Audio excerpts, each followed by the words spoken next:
Okay, you guys remember how I showed you the maps that were here on Earth before 1958, before the governments took them out? Now I'm going to show you the Encyclopedia Britannicas in the public libraries before 1958. Here's volume 2 out of the alphabet A. And we're going to flip to the Antarctica, and this is from 1958, as you can see.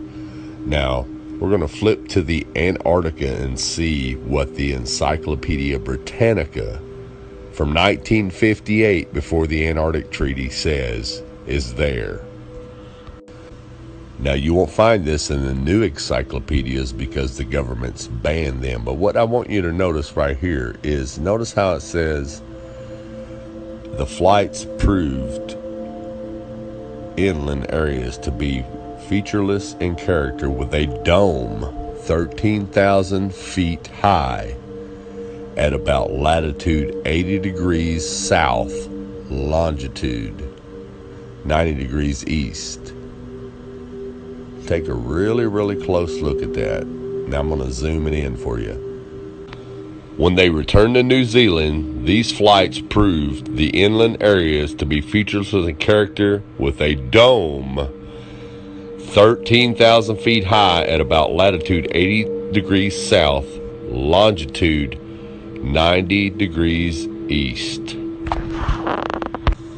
Now, if this doesn't make sense to you, let me show you with an image of what a flat earth map would look like. Now, this is what a latitude 80 degrees south would look like on a flat earth map. As you can see, the dome comes down closer to you over the wall, which will be about 13,000 feet. Now, if you go back out into the center of the earth, or up the North Pole, and try to go up to the firmament with a little bit of calculation, it's going to show that it's about 385,500 feet away. It's really simple, folks.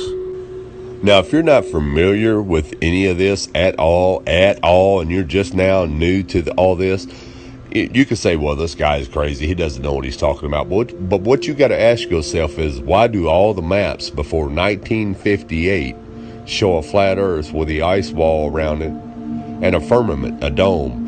And why does the encyclopedia tell you that there's a dome there, and it gives you the exact height at a certain latitude and longitude?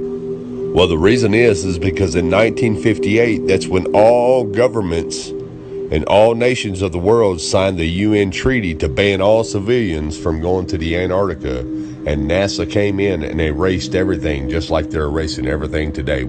So again, ask yourself, if all this existed before 1958, why doesn't it exist now? How come it all of a sudden was erased and just disappeared out of your history books, out of your encyclopedias, out of your libraries? Wake up, people. Wake up.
scientists takes to the air to investigate a mystery.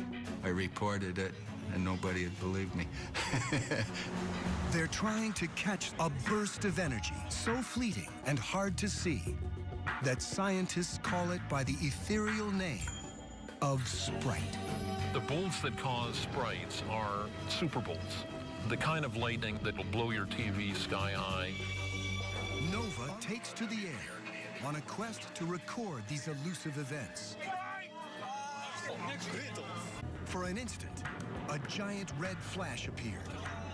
On replay, they can see beautiful shafts of light thrusting upward. The mysterious Sprite in all its glory. Then, the sprites keep coming.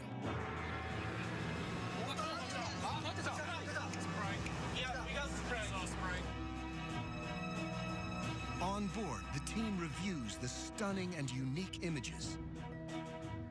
This Sprite was shaped like a mangrove tree. It's been captured in more detail than any Sprite until now. Just like its name, this Sprite evokes a fairy with wings.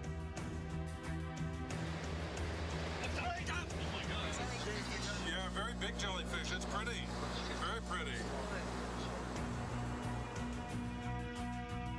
It indeed looks like a jellyfish with many tentacles.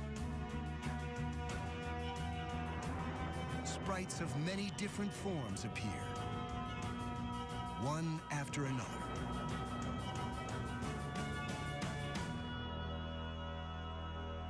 Seen up close, they have a variety of shapes. Eventually, a Sprite appears that demands special attention.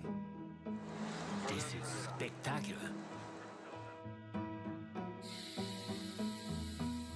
The umbrella-like top of this Sprite reaches an altitude of around 60 miles.